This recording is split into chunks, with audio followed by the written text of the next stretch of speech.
Good morning and Shabbat Shalom. Day 519. Yesterday it was officially 17 months, 74 weeks since the horrific massacre that Israel ever experienced and the Jews have experienced since the Holocaust, where over 6,000 innocent Palestinians, there were some terrorists affiliated with Hamas, but the majority of them were just ordinary Gazans, infiltrated Israel and massacred in the most brutal ways possible. They went from a house to a house, from a community to a community, and slaughtered anyone in the way, even the dogs. They slaughtered Jews, Christians, Muslims. They didn't care what their affiliation is. As long as they were in Israel, according to them, they deserved to be brutally murdered. They raped the women so brutally that in some cases they found broken pelvis bones. They tied families together and set them on fire, tortured the parents in front of the children, and tortured the children in front of the parents. And then they kidnapped 251 people and tortured them in the deepest tunnels. Still today, we have 59 hostages remain tortured in those dungeons of Gaza for 519 days. Hostages that have been released in the last ceasefire agreement have sharing horrific stories from captivity and what they've been going through. Even Trump himself is surprised by the cruelty and by the fact that no one showed them any mercy, any kindness. He asked them when they visited, 8 hostages visited him in the White House, if anyone throughout this time they came across hundreds of Hamas terrorists and just ordinary Gazans, if anyone showed them kindness or told them that they're gonna be okay or anything of that sort. None of it existed in Gaza. As Liri Elbag said, there's 202 million terrorists. All of them are terrorists. Mi Hashem, released hostage, said. They are all complicit. There's no uninvolved. There's no innocent Gazans. Maybe the brand new fresh babies that are being born there by the thousands, because there's no genocide and the population is exploding over there. They are innocent.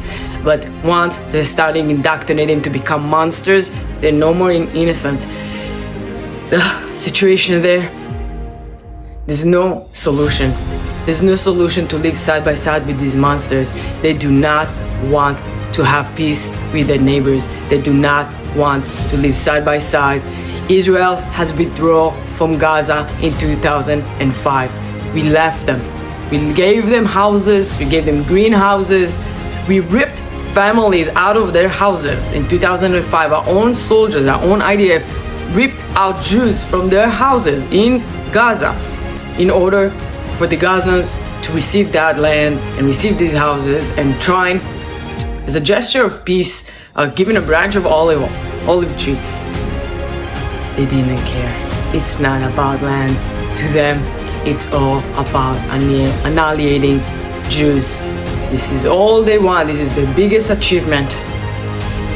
And they have been influencing pro-Hamas students in the United States.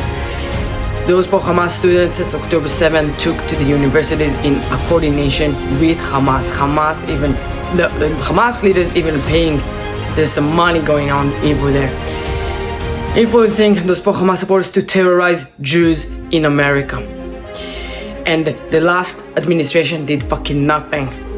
Biden and Kamala Harris were complicit in the terrorizing and discrimination against Jewish students. They allow it to happen. They didn't care.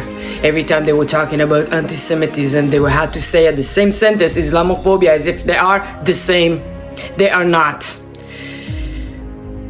You can't even compare. There's no Muslims who are worried and scared to wear the hijab walking down the streets in United States of America. Yet Jews on campuses, on university, where they're supposed to feel safe, where they're paying thousands of dollars in tuition, are scared to show their Jewish identity.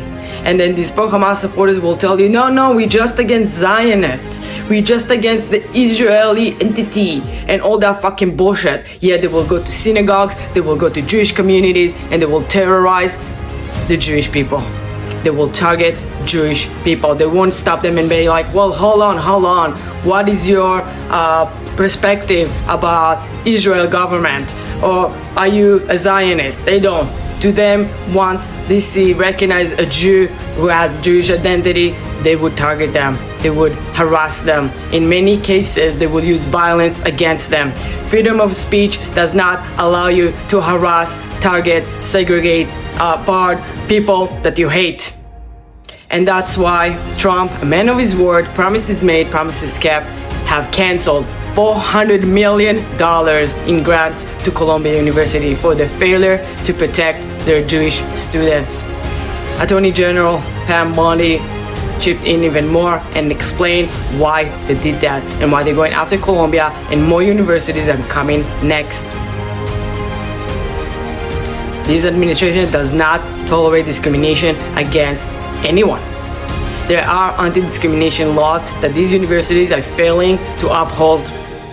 In this country, everyone should be treated equally, yet Jewish students are allowed to be treated this way because their homeland is being attacked by brutal monsters, brutal rapist, modern-day Nazis, monsters who are still holding up 59 people. The Jewish people are the strongest people exist in this world, and they're the only one who's standing up for good against evil. There is brutal massacres happening right now against Christians and other minorities in Congo and in Syria. The only ones who are reporting about it are Jewish people, because they're clearing out, they're stating out that it's so clear that all of these people who claiming that they care for humanity, that they're standing up for the oppressed, they're only standing up for the Palestinians. They don't give a fuck about anyone else who are going through brutal massacres as we speak. They would not stand up for them. They would not even mention them. Where is the mainstream media talking about what is happening right now in Syria?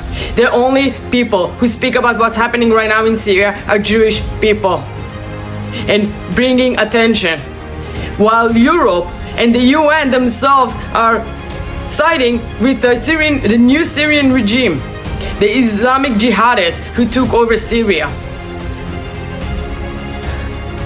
The Jewish nation will continue to stand with good against evil, with light against darkness, and will never, never shut down, shut up, lay down, and die.